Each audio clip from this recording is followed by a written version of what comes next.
I have another question, and again, it may be to Mr. Lesner.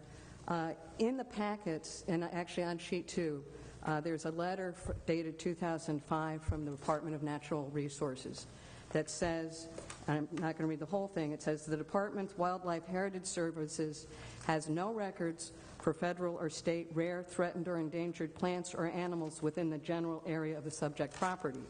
It continues to say, this statement should not be interpreted as meaning that no rare, threatened, or endangered species are present.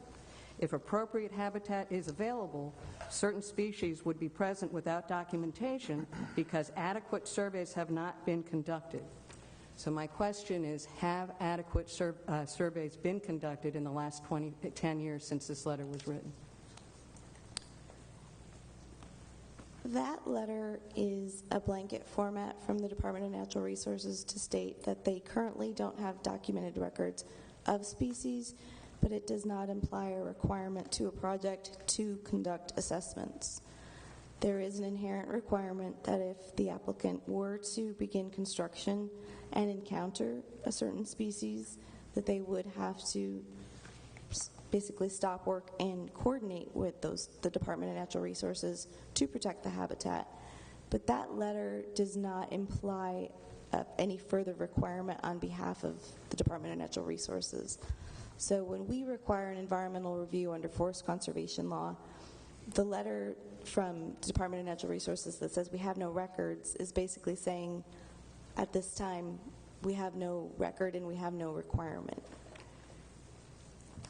And I know it's too late for this project because the road's already cut and the habitat's gone. But if you look at, the DNR's website, the Merlin Online, which has all the different layers, if you look at that, you'll see that this is a green infrastructure hub on the green infrastructure. It's a DNR targeted ecological area. It's a FIDS habitat, and it's within 1,000 feet, if I'm doing the little measuring thing right, within a sensitive species project review area.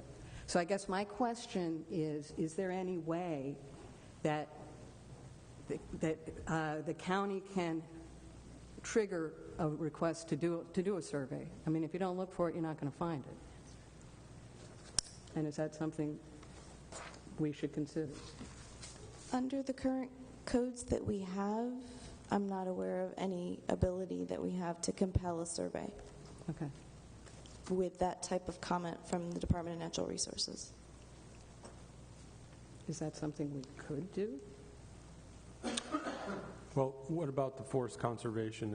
Do they do inventory work with the forest conservation plans, or is it just for the trees?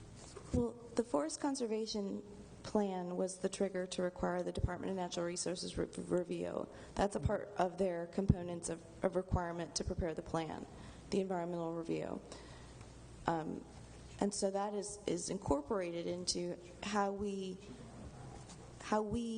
meaning the county and both the applicant, are looking at the forest areas on site and determining where the preservation should occur. Beyond that, there's no additional assessment requirement for habitat to be compelled or to be required of the applicant. Okay. We look at the priority areas, we look at the stream areas, but if the Department of Natural Resources sends a letter of that nature, it says when we didn't look, and if nobody looks, we're not going to find it. We have no way of compelling further searching at this time. That's the questions I have.